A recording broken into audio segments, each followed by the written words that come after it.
अक्सर घरों में जब बिजली की तार टूट जाती है, खराब हो जाती है, तो उसको जोड़ने के लिए टेप का इस्तेमाल किया जाता है, जो तार को जोड़ने के साथ करंट लगने के डर को भी खत्म कर देती है। इसलिए आज मैं आपको मामूली सी टेप इंडियन फैक्ट्री में कैसे बनाया जाता है उसका पूरा प्रोसेस दिखाने वाला हूं। बिजली की तारों को आपस में जोड़ने वाली टेप बनाने के लिए सबसे पहले प्लास्टिक की बड़ी बड़ी रोलों को चाइना से मंगवाया जाता है। फिर इसको फैक्ट्री में लाने के बाद इसको ओपन किया जाता है और इसको मशीन में सेट करने से पहले इसके बीच में एक लोहे की रॉड डाली जाती है ताकि मशीन में इसे फंसाया जा सके। अब इसको उठा के मशीन तक ले जाया जाएगा, फिर पुराने वाले रोल से नए वाले रोल को जोड़ दिया जाएगा, क्योंकि अगर नए रोल को दोबारा से मशीन में अगर सेट किया जाएगा तो उसमें बहुत ही ज्यादा टाइम लग जाता है। इसी कारण पुराने वाले रोल जब थोड़ा सा बच जाता है तो उसको नए वाले रोल से जोड़ दिया जाता है। मशीन में रोल को अच्छी तरीके से सेट करने के बाद मशीन को चालू कर दिया जाता है। अब ये रोल मशीन में नीचे से ऊपर तक इसी तरीके से घूमता रहता है। अब ये रोल मामूली सी आप पन्नी समझ सकते हैं। इसको टेप बनाने के लिए इसमें काफी स्ट्रॉन्ग ग्लू डाला जाता है। तो भैया ने यहाँ पर ग्लू का बाल्टी उठा के मशीन के आगे वाले हिस्से में पलट दिया है। फिर अपना जितना भी ग्लू होता है इस रोल पे लगातार इसी तरीके से चढ़ता रहता है और जितना भी एक्स्ट्रा ग्लू होता है इस रॉड की मदद से वो नीचे निकल जाता है। अब यहाँ से अपना जितना भी रोल होता है ग्लू के साथ मिक्स होकर मशीन में आगे बढ़ता रहता है और इस मशीन के अंदर काफी सारे हीटर लगे होते हैं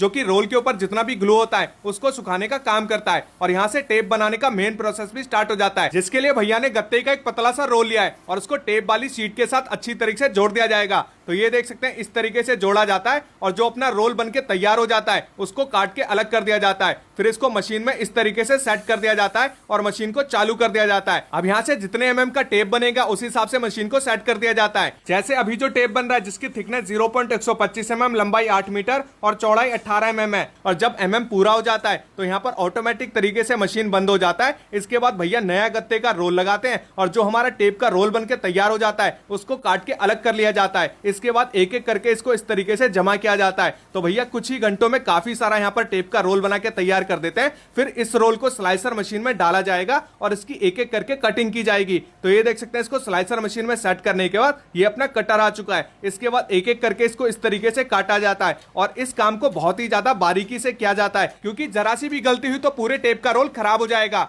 लेकिन भैया अपने काम में इतने ज्यादा एक्सपर्ट हो चुके हैं कि भैया से अब कोई भी गलती नहीं होती है और भैया लगातार इसी तरीके से कटिंग करते रहते हैं। और आप देख सकते हैं बराबर मात्रा में यहाँ पर कटिंग हो रही है, ना कोई ज्यादा हो रहा है ना कोई कम हो रहा है। और जब कटिंग पूरा हो जाता है फिर मशीन को ओपन किया जाता है। फिर सारे टेप को निकाल के करेट में इकट्ठा कर लिया जाता है। अब इस करेट को उठा के पैकिंग वाले डिपार्टमेंट में भेजा जाएगा। तो सबसे पहले लेमिनेशन वाली पन्नी बिछाई गई है, फिर एक एक करके इसके अंदर ब्रांडिंग डाला जाता है। अभी तक आपने पीछे जितना भी काम देखा है वो सारा का सारा काम मशीनों द्वारा हो रहा था और आगे जितना भी काम होगा अब सब हाथों से किया जाएगा। और आंटी जी के हाथों की स्पीड इतनी बढ़िया है कि अच्छे खासे मशीनों को भी फेल कर दे। फिर सारे टेपों को बढ़िया से लैमिनेट करने के लिए ऊपर से हॉट ब्लर भी मारा जाता है और इसके बाद सारे उल्टे टेपों को सीधा कर लिया जाता है। अब आप सोच रहे होंगे कि इसको सीधा क्यों किया जाता है, तो भैया